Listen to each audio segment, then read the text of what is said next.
Juro, could you break down for us what kind of AI agent is WeChat trying to build here? So my colleague Chenner and I reported exclusively that Tencent's working on an AI agent that handles all kinds of tasks, including like real life tasks like grocery shopping or booking trips, for example. And in order to do this, Tencent's planning to connect this agent with WeChat's mini programs. And mini programs are like many apps that run inside WeChat. And in China, there are millions of businesses that operate those WeChat mini programs. And WeChat users can access all of those services without leaving WeChat. So the idea is that if the agent can access all these, different mini programs, they'll be able to perform all kinds of tasks, real life tasks for the users. That does sound like it will have a lot of potential. However, I remember mini programs is not a new thing. WeChat launched mini programs around 2017. And agentic AI has been the pursuit of many tech companies, both in China and in the US, in at least the last 12 to 18 months. So why is WeChat only doing this right now? Yeah, I think there are several different reasons, but I think the company has been quite conservative in its approach. And that's because WeChat is so important to them. And this is like a platform with more than 1.4 billion people. So that means pretty much everybody in China uses this and uses this every day. So if you launch something that's not, that's half baked, that could have a big impact, negative impact too, right? So if you're going to launch something with AI for WeChat, something this big, it has to be perfect. So that really takes time. And also, Tencent's been developing their own AI models, but people think that's still not very competitive. Compared to ByteDance, Alibaba, which are two of the leaders in AI development in China. So Tencent's trying to catch up. They've been hiring for the team, but there's a question of whether whose AI model they're going to use for this AI agent, and whether they're going to use the in-house models or they will use other companies' AI models.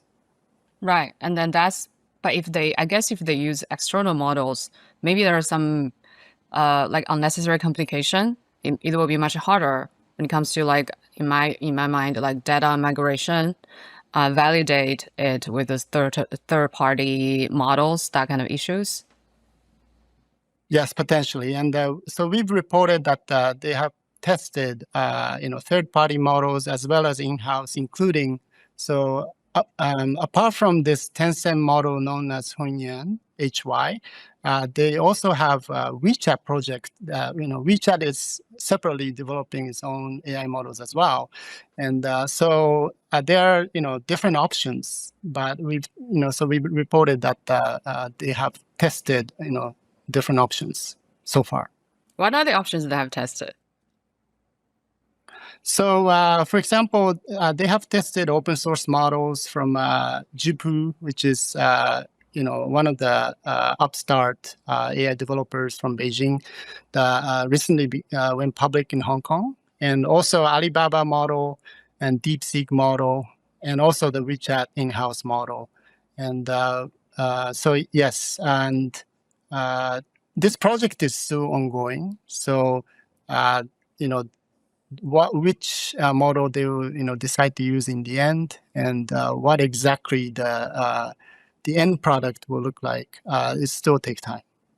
It's quite interesting that Alibaba and Tencent, longtime nemesis, is actually potentially will be working together on this, or maybe more accurately, that Tencent would be considering using the technology developed by one of its biggest rivals. And I think that really maybe is a comment on sort of how, how not great the HY or Hunyuan models are by comparison. Well, we have reported also that the Tencent has been really trying to build a stronger team for its own AI development. And so last year in September, they hired a researcher from OpenAI, and he's now leading their in-house AI development effort. And So they definitely are trying to step up in that area as well. Right. I think it's going to get really heated. But speaking of Alibaba, just circle back on that part a little bit. You also reported recently that Alibaba's Quen app, not to be mixed up with the Quen series models, but the Quen app has also started developing a lot of agentic commerce features, integrating with like e-commerce to travel booking to payment to navigation, all kinds of like business units within Alibaba's umbrella. What do you think this move, coupled with what WeChat is doing, is going to shape the competition landscape going forward for AI agents for consumers in China?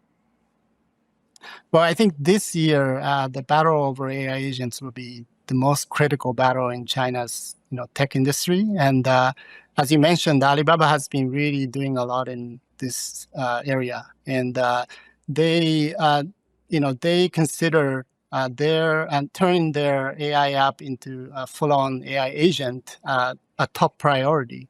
So that's why they integrated a lot of the main services into, including e-commerce, into their AI app. So they are definitely pitching, especially during this Chinese New Year holiday last month. Alibaba ran a big campaign, spending, a lot of money, giving away, e-commerce vouchers for people to try like AI e-commerce through the AI agent. So, they are definitely stepping up, and they're, in some ways they are ahead of Tencent, and so is ByteDance. ByteDance has also been doing a lot with their AI app, and ByteDance's Doubao AI app is the most popular AI app in China with about 300 million users last month. It's going to get really intense, I have a feeling. Thank you, Jiro.